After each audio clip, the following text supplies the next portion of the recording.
आप हैं बिहार संवाददाता के साथ और मैं हूं मनोज चतुर्वेदी। बीपीएससी ने जो शिक्षकों की परीक्षा ली थी उसमें नियोजित शिक्षक भी शामिल थे, तमाम दूसरे प्रदेश के भी जो परीक्षार्थी हैं वो भी शामिल थे। लेकिन जब रिजल्ट आया है तो देखने को मिला कि जो नियोजित शिक्षक हैं उन्होंने बाजी मार ली।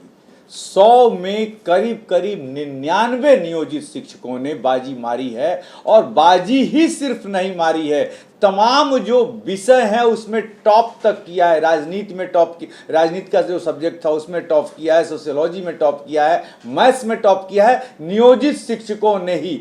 यानी कि जो शिक्षा मंत्री से लेके और तमाम अधिकारी जो ये कहते घूमते थे, कहते फिरते थे कि जो क्वालिटी ऑफ एजुकेशन है, जो क्वालिटी ऑफ टीचर हैं, जिनमें वो क्वालिटी होनी चाहिए, वो नियोजित शिक्षकों में नहीं है।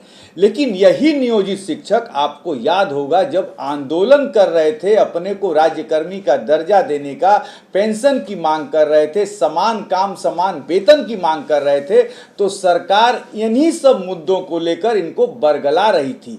और ये कह भी रहे थे कि हम 3-3 परीक्षा देकर आए हैं, जिस दिन सरकार चाहे फिर से हमें आजमा ले। और चौथी परीक्षा इनकी ली गई बीपीएससी की। जहां तक मेरा ख्याल है, जब हमने पूरे इस एजुकेशन डिपार्टमेंट की न्यूज़ों को शुरू से हमने कवर किया, नेताओं ने इन्हें बरगला दिया।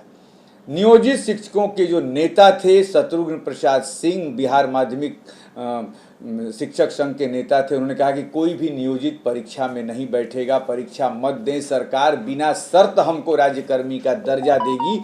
और वही अब शत्रुघ्न प्रसाद सिंह किसी मीडिया में नजर नहीं आते, और वो गोदी मीडिया उनसे अब बयान लेने भी नहीं जाती कि साहब क्या हुआ। एक शब्द भी उन्होंने कहीं नहीं कहा कि देख लीजिए नियोजित शिक्षक ही टॉप कर गए, मुख्यमंत्री जी अब तो इन पर कुछ आप दया कर दीजिए।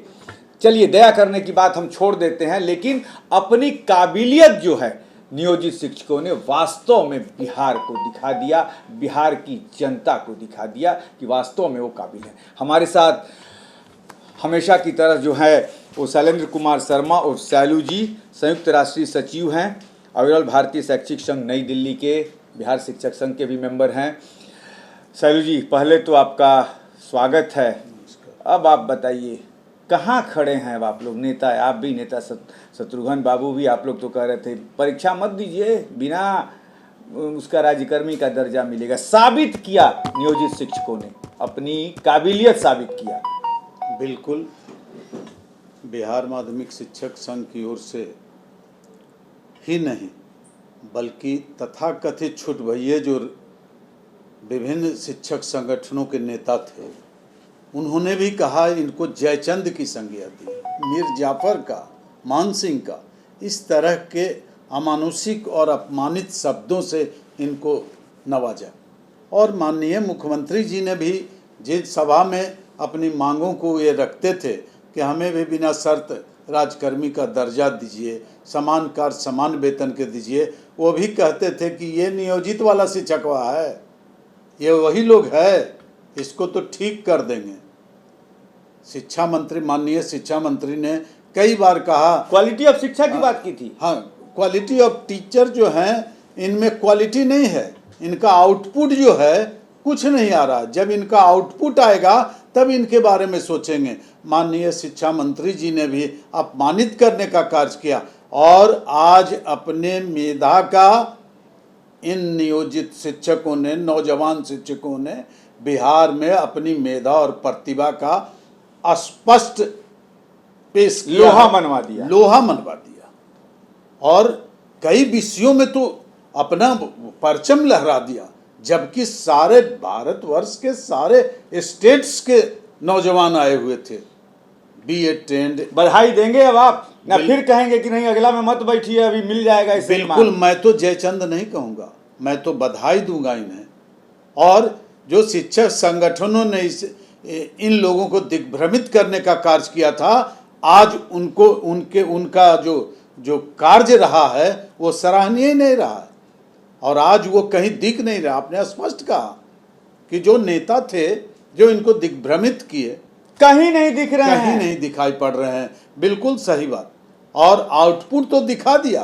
और न शिक्षा मंत्री का कोई वक्तव्य आ रहा है, वो तो कहीं नहीं दिख पा रहे हैं। जबकि शिक्षक का ये जो है शिक्षा मंत्री के तहत आता है शिक्षक की नियुक्ति, और वो भी बिहार लोक सेवा आयोग से, कि जितनी निंदा की जाए वो कम होगी। सैलू जी, आपको याद होगा, आप भी हमेशा इंटरव्यू में आते रहे, शत्रुघ्न प्रसाद सिंह का भी हम इंटरव्यू ले रहे थे। सिर्फ बिहार संवाददाता ही था कि जो कहा कि इन शिक्षकों को बरगलाया जा रहा है। हमने बार बार हर मंचों से यह बताया, जहां भी मैं इंटरव्यू के लिए गया ये बात हमने कही थी कि ये शिक्षक आंदोलन जो है राजनीति का रूप ले लिया है। सरकार की जो मंशा है वो सरकार पूरा करके ही रहेगी, शिक्षकों को भ्रमित किया जा रहा है। आप मानते हैं कि आज जो करीब 4,70,000 शिक्षकों की बहाली थी, यदि सारे शिक्षक बैठे होते नियोजित तो आज सभी राज्यकर्मी का दर्जा पा लिए होते? बिल्कुल, बिना किसी आंदोलन के बीपीएससी से अगर सारे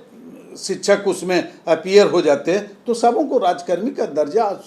हमारे शिक्षकों में मेधा है, लेकिन जब आंदोलन हुए हैं, एक ही आंदोलन नहीं, इसके पूर्व भी जितने आंदोलन हुए हैं सब में राजनीतिकरण हो गया, लेप चढ़ गया, राजनीतिज्ञों का भेंट चढ़ गया, और ये राजनीतिक लोग इन्हें दिशाहीन करके दिग्भ्रमित करके अपनी रोटी सेकने में लग गए।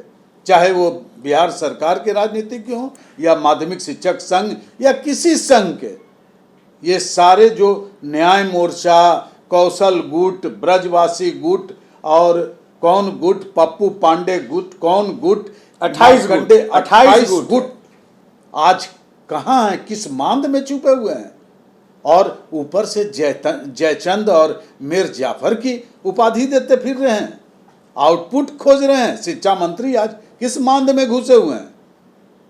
मैं तो धन्यवाद देता हूं अतुल प्रसाद जी को, इतना बड़ा आयोजन किया और इतनी जल्द रिजल्ट निकाला, और इतनी जल्द, बहुत बड़ी काबिलियत है। और के पाठक जी को भी मैं बधाई देना चाहता हूं, चूंकि उन्होंने इसको एक सिस्टम के तहत संजोग कर और सारे इसको एक पटरी पर लाने का कार्य। चलिए, आपने के पाठक का सैल जी नाम लिया, तो के पाठक के लिए कुछ जो महिला शिक्षकें हैं जो नियोजित से बीपीएससी की परीक्षा में पास हुई हैं और जिनका जो है पटना के ही विद्यालयों में वो 15 सालों से पढ़ा रही हैं, कुछ महिला शिक्षिकाएं आज हमें मिली, और कुछ ही नहीं मिली, करीब सैकड़ों की तादाद उनकी थी, जो मुख्यमंत्री बीपीएससी ऑफिस में भी गई थी और पटना के गांधी मैदान के गांधी जी की मूर्ति के सामने भी एक तरह से कह लीजिए कि अनशन पर अपना एक विरोध जता रही थी। हम वो तस्वीर जरा दिखा दें, और के पाठक जी को जरा उन महिलाओं की वो आवाज़ मत कहिए, आप आवाज़ भी कह सकते हैं, लेकिन आवाज़, और उन्होंने क्या दरख्वास्त किया है माननीय मुख्यमंत्री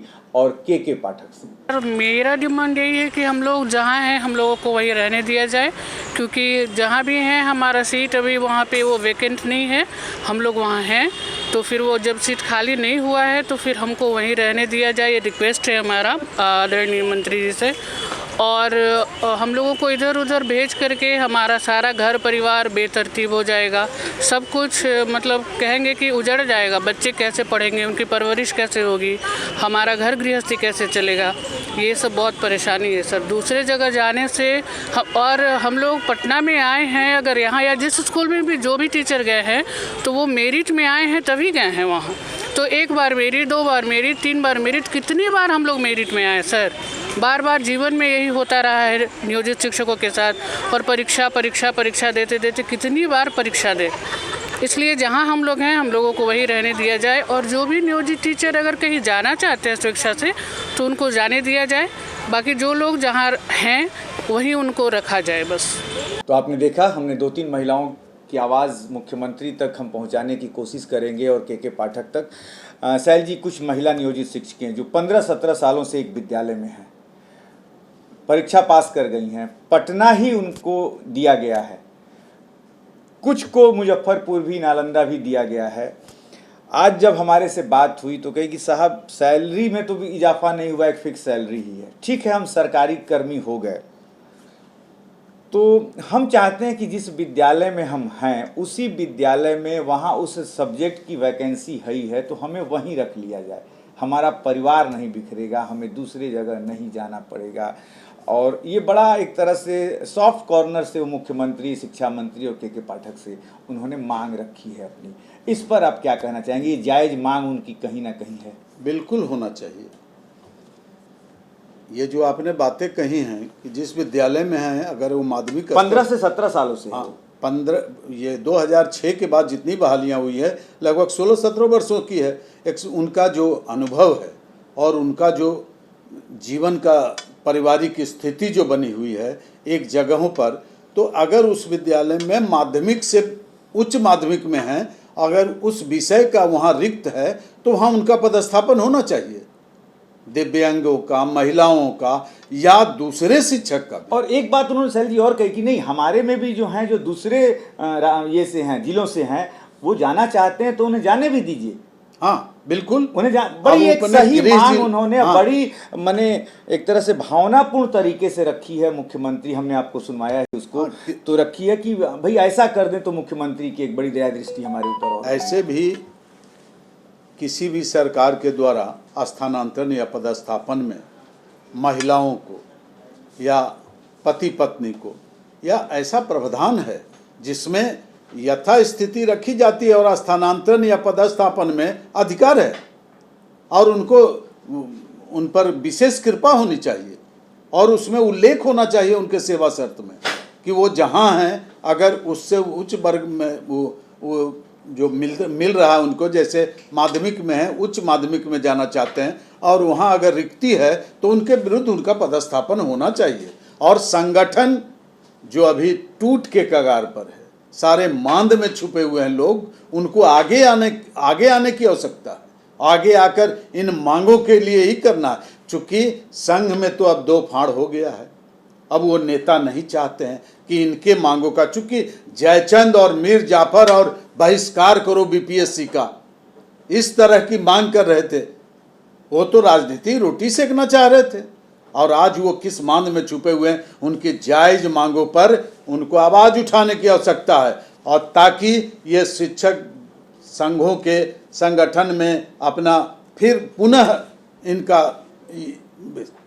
अधिकार रहे और ये सदस्य संयुक्त राष्ट्रीय सचिव होने के नाते शिक्षक संघ के आप क्या मुख्यमंत्री से ये अपनी बात पहुंचाना चाहेंगे? बिल्कुल, मैं कल ही लिखूंगा पत्र और पत्र लिख के मैं उनसे मिलूंगा अपर मुख्य सचिव शिक्षा विभाग से कि इस पर विचार किया जाए। और आपने एक जो सिस्टम डेवलप किया है और उसमें सेवा संहिता में हम लोग भी तो शिक्षक रहे हैं, लेकिन हम लोगों के भी सेवा शर्त नियमावली में, स्थानांतरण नियमावली में, पदोन्नति और प्रोन्नति मामले में इस तरह का था। महिलाओं के लिए विशेष अवकाश था, स्थानांतरण में उनको विशेष तजरीज दी जाती रही है, दिव्यांगों को, तो वही सेवा शर्त का वो होना चाहिए। लेकिन मैं यहाँ पे सैलू जी एक खुलासा और कर दूं, 10 लाख नौकरियां देने का जो वादा, उसके बाद जब अगस्त महीने में सरकार बनी थी, पिछली सरकार जब भाजपा से छोड़ के राजद में मिलकर नीतीश कुमार बनाए थे, उस समय 10 लाख की जगह हुआ कि 10 लाख कौन कहता है, मुख्यमंत्री ने कहा था कि हम तो 20 लाख नौकरियां देने को तैयार हैं। अब देखिए इसमें क्या हो रहा है, नियोजित शिक्षक आज 15 साल 17 साल से पढ़ा रहे थे। बिहार की जो नियोजित शिक्षक साहिल जी जो पास करके आए हैं बीपीएससी, उनको बधाई है, लेकिन सरकार के कुछ आंकड़ा मैं आपको एज ए नेता बता देता हूं, एज ए नेता आप हैं तो मैं बता दे रहा हूं आपको। 4,70,000, सोचिए नियोजित शिक्षक पढ़ा रहे थे 4,70,000 और अब नई वैकेंसी हुई 4,70,000। ये नई वैकेंसी कोई नहीं हुई है, वही नियोजित शिक्षक जो पढ़ा रहे थे वो बीपीएससी के माध्यम से फिर से चुने गए। और 5 नवंबर को जब मुख्यमंत्री पटना के ऐतिहासिक गांधी मैदान से 2 नवंबर को जो पटना के ऐतिहासिक गांधी मैदान से उनको नियुक्ति पत्र देंगे, अब वो उस दिन से पहला क्लास अपना शुरू करेंगे। यानी कि 17 सालों का उनकी जो सेवा थी वो अब वहीं समाप्त हो गई। यहां कोई आंकड़े का खेल कैसे किया गया है ये हम आपको समझा देते हैं कि 4,70,000 थे, पढ़ा रहे थे और 4,70,000 की ही नियुक्ति हुई है। यानी कि 4,70,000 तो सेवा में थे ही, क्या सैल जी? कोई अलग से नियुक्ति नहीं हुई है। सरकार ये आंकड़ा दिखाना चाहती है और बड़े बड़े पेपरों में 3 नवंबर को छपेगा कि हमने इतना कर दिया, लेकिन सरकार ने अलग से कुछ भी नहीं कहा है। ये आंकड़ों का खेल बड़ा कम लोग समझाएंगे और बिहार संवाददाता ही ऐसा था। और आज भी हमने जो ये पहली आवाज उन महिला शिक्षिकाओं की उठाई है, सिर्फ बिहार संवाददाता पर आपको देखने को मिलेगा कि हमने वहां तक पहुंचकर उनकी आवाज को उठाया। सैल जी, अब 70,000 की फिर नियुक्ति होने वाली है। अब जो नियोजित चूक गए उनको आप क्या संदेश देना चाहेंगे? अंतिम सवाल था ये आपसे। उनके लिए तो सक्षमता विशिष्ट शिक्षक नियमावली 2023, उसमें राजकर्मी बनने के लिए बिहार सरकार के द्वारा शिक्षा विभाग के द्वारा आयोजित परीक्षा सक्षमता वो परीक्षा तो अलग कर दीजिए। अभी 70,000 जो इन्होंने और निकालेंगे बीपीएससी से जो नहीं देंगे उस मामले में बोल रहे हैं। हाँ। फिलहाल नहीं चुके, बीपीएससी से परीक्षा देकर अपने मेगा का परिचय दें। ये जो आप पर कलंक लगाया गया है, आप पर आरोप लगाया गया है कि आप सक्षम शिक्षक नहीं हैं, पढ़ाते नहीं हैं, विद्यालय जाते नहीं हैं, इसका फिर एक बार परिचय दीजिए। देखिए, सैल जी ने ये बात कही तो हमें एक बात और याद आ गई कि कुछ महिलाओं ने कहा कि पटना जिले से बाहर जाने से बेहतर है कि हम क्यों नहीं नियोजित बन के ही रहें। उसको भी हम सुनवा देते हैं जरा सा। तो हमको नहीं लगता है कि ये मेरे लिए बहुत ज़्यादा सूटेबल होगा, तो इससे अच्छा तो हम नियोजित ही हैं, राजकर्मी से अच्छा नियोजित ही हैं, क्योंकि राजकर्मी का ये मिला है, परंतु वो पैसा तो हमें नहीं सरकार दे रही है, वो वेतनमान नहीं दे रही है पुराना वाला, तो नए वाले में स्थान परिवर्तन हमारे लिए समस्या है। राज्यकर्मी में तो राज्यकर्मी का जो दर्जा आप लोग को अब मिल गया, उसमें जो सुविधाएं राज्यकर्मी की हैं वो तो आपको मिलेंगी जो नियोजित में नहीं। स्थान परिवर्तन से बहुत सारी दिक्कतें आएंगी। हमारे बच्चे छोटे हैं, हमारा परिवार यहाँ रहता है, ये सब समस्याएं हैं। हम सेट कर चुके हैं, यहाँ मेंटली सेट हैं। हमने कभी आवेदन नहीं दिया कि हमारा स्थान परिवर्तन होना चाहिए, क्योंकि सरकार ने कहा था कि 3 मौका आपको दिया जाएगा नियोजित शिक्षकों को राजकर्मी बनने के लिए। तो हम लोगों ने वही 3 मौके में एक मौके में अपना दिखाया कि हम लोग में है काबिलियत, हम लोग कर सकते हैं, यही बात है।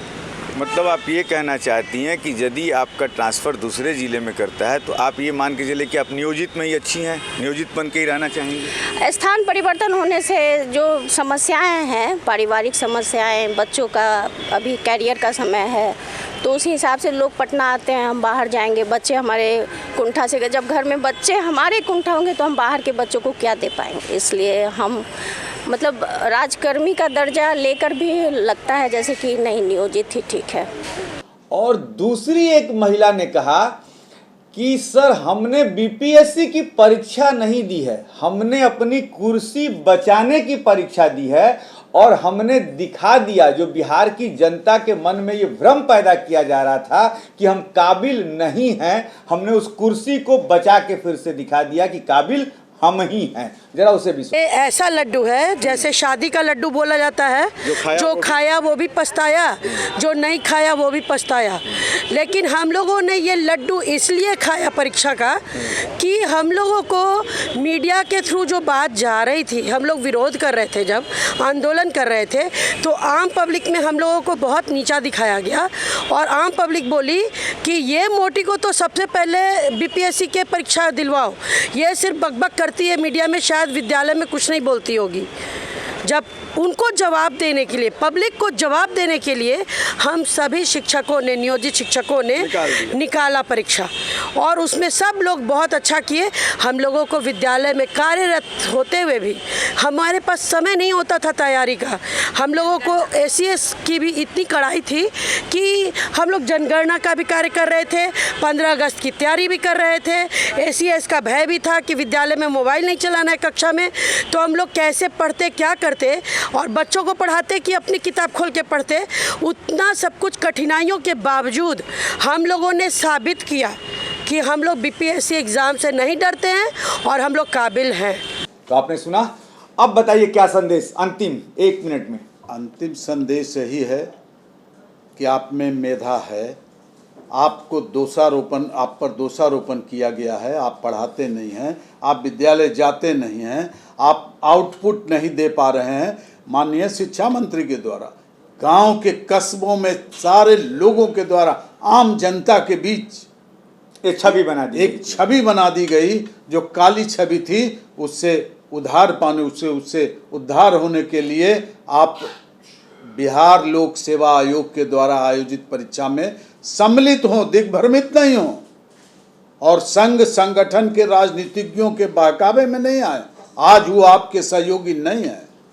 आपको नई सुबह चाहिए, नई दिशा चाहिए। आपको नई सुबह चाहिए, आपको नई दिशा चाहिए। और जो भी हमने बिहार संवाददाता ने हमेशा कोशिश की है कि जनता के मुद्दों को आपके सामने लाया जाए, शिक्षा विभाग में जो कमियां हैं उसको हम सामने लाएं, नियोजित शिक्षक और जो और भी शिक्षक हैं उनको जो कठिनाइयां हैं हम सरकार के सामने उसको लाएं और तमाम ऐसे मुद्दों को हम हमेशा आपके सामने पहले परोसते रहे हैं। तो एक नई सुबह जो शिक्षक जो हैं नहीं दे पाए हैं नियोजित शिक्षक परीक्षा, एक नई सुबह फिर से उनका इंतजार कर रही है। निश्चित तौर पर आप अपनी परीक्षा में बैठे बीपीएससी पास करें कि जैसे डंका गाड़ा है आपके साथियों ने, नियोजित शिक्षकों ने बीपीएससी परीक्षा को पास करके, वैसे ही आप भी बता दीजिए बिहार सरकार को कि आप में कितनी काबिलियत है।